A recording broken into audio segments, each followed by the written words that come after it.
Filsafat matematika. Di sini kita akan bahas tentang filsafat matematika. Matematika kok filsafat? Filsafat matematika. Apa yang tertanam di pikiran kamu ketika kalian mendengar kata matematika? Yang pasti sesuatu yang menakutkan, bukan? Matematika selalu tentang rumus, perhitungan, dan pasti membuat malas semua orang lah ya. Karena semua orang dibikin bingung dengan matematika. Untuk tidak membuat malas, untuk tidak membuat menakutkan, yuk kita cintai matematika dulu. Sebelum itu kita akan belajar tentang sejarah matematika, filosofinya matematika.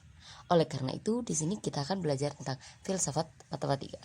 Kata filsafat populer di Yunani sekitar abad ke-9 sebelum Masehi dengan sebutan filosof, yang dibedakan menjadi dua kata, yaitu sophis dan philos. Sophis berarti kebijaksanaan, hikmat, atau bisa berarti kecakapan. Sedangkan philos bisa berarti cinta. Jadi secara etimologi, filsafat berarti love of wisdom, yaitu cinta kebijaksanaan, hikmat, atau kebenaran. Kata filosof awalnya dikemukakan dan digunakan oleh Heraklitus. Para ahli filsafat disebut filosof, yaitu orang yang mencintai dan mencari kebijaksanaan atau kebenaran. Orang yang senantiasa mencintai kebijaksanaan akan selalu tertarik untuk mencari kebenaran. Filosof bukanlah orang yang bijaksana atau yang berpengetahuan yang selalu benar, melainkan filosof merupakan orang yang sedang belajar mencari kebenaran dan kebijaksanaan. Matematika yang merupakan bagian dari ilmu pengetahuan yang bersifat eksakta ternyata memiliki asal-usul tersendiri. Istilah matematika berasal dari istilah Latin, yaitu mathematica, yang awalnya mengambil istilah Yunani, yaitu mathematike, yang berarti relating to learning, yang berkaitan dengan hubungan pengetahuan. Kata Yunani tersebut merupakan akar kata mate, yang berarti pengkajian, pembelajaran, yang ruang lingkupnya menyempit, dan arti teknisnya menjadi pengkajian matematika. Dalam bahasa Perancis, les mathématiques yang berarti belajar. Jadi, berdasarkan asal-usulnya, matematika berarti pengetahuan yang diperoleh dari hasil proses belajar, sehingga matematika merupakan suatu pengetahuan. Oke, sekarang filsafat dan matematika merupakan pengetahuan rasional yang logis, tidak melakukan eksperimen, dan tidak memerlukan peralatan laboratorium dalam proses pencarian pengetahuan.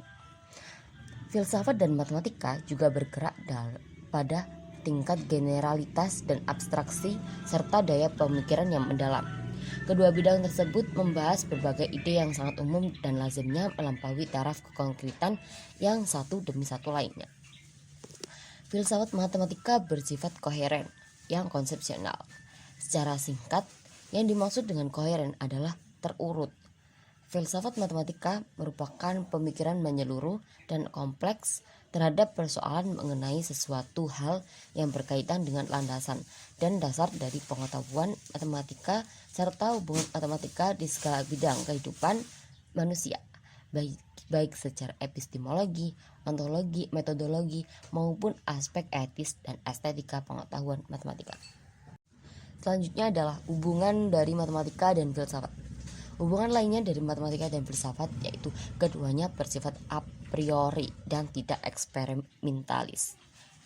Dan hasil dari filsafat dan matematika tidak memerlukan bukti fisik, melainkan hanya abstrak dari sifat benda dan proses analisisnya. Menurut Delyange, sangat keliru jika dikatakan bahwa filsafat merupakan ayah atau ibu dari matematika. Matematika tidak pernah lahir dari filsafat, melainkan keduanya berkembang bersama-sama dengan saling memberikan persoalan-persoalan sebagai bahan masukan dan umpan balik. Sebagaimana dalam perkembangan sejarah manusia, keduanya yaitu filsafat dan matematika tumbuh dan berkembang secara bersama-sama. Selanjutnya yaitu ada beberapa tokoh filosof yang mempelopori perkembangan filsafat dan matematika. Yaitu yang pertama ada Thales. Thales merupakan ahli astronomi dan geometri. Thales diakui telah membuktikan 6 dalil pokok geometri. Di antaranya dalil bahwa kedua sudut alas dari segitiga sama kaki adalah sama besarnya. Yang kedua adalah Pythagoras. Pythagoras dikenal sebagai bapak bilangan. Dia memberikan sumbangan yang penting terhadap filsafat dan ajaran keagamaan pada akhir abad ke-6 sebelum Masehi. Pythagoras juga adalah seorang filosof yang mendirikan mazhab Pythagoreanisme di Crotona yang menjelaskan bahwa ajaran yang sangat substansial dari suatu benda adalah bilangan dan seluruh gejala yang terjadi di jagat raya. Yang ketiga yaitu ada Euclides, yaitu yang merupakan tokoh filosof dan matematikawan dari Yunani. Euclides mempunyai warisan yang banyak berisi tentang geometri, yaitu The Elements. Yang keempat ada Zeno dari Elea, adalah seorang filsuf dari mazhab pemikiran Eleatik Yunani. Yang keempat ada Plato. Plato merupakan sangat besar pengaruhnya terhadap perkembangan filsafat matematika. Ia membahas tentang konsep universal dan tidak membahas tentang benda material. Karena terpengaruh oleh Pythagoras, ia sangat tertarik dengan matematika, akan tetapi tidak berkeinginan untuk mempergunakan matematika tersebut untuk mempelajari dunia. Yang keenam ada Archimedes. Di bidang matematika, penemuan terhadap nilai pi yang disimbolkan dengan pi, yaitu yang mempunyai nilai 22/7 ini, merupakan perhitungan dari Archimedes yang sangat akurat.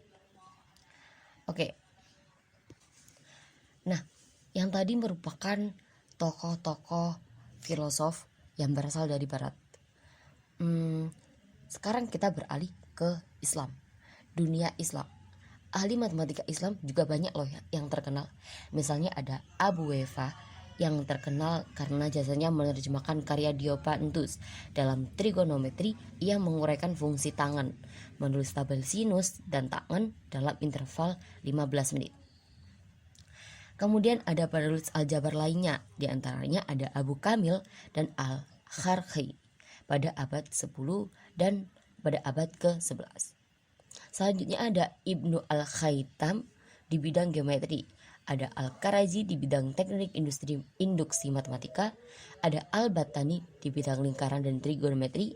Kemudian ada Umar Khayyam yang juga menulis tentang aljabar dan memberi penyelesaian geometri dari suatu persamaan pangkat 3. Dan kemudian ada lagi Nasiruddin yang merupakan penulis trigonometri bidang dan trigonometri pola terpisah dari astronomi.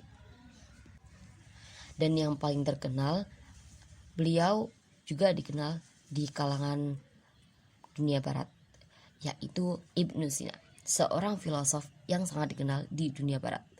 Selain sebagai filosof, ia juga dikenal sebagai seorang dokter dan penyair. Bukunya yang termasyhur yaitu Canon. Dalam buku Canon, Ibnu Sina telah menekankan bahwa betapa pentingnya penelitian eksperimental untuk menentukan khasiat suatu obat.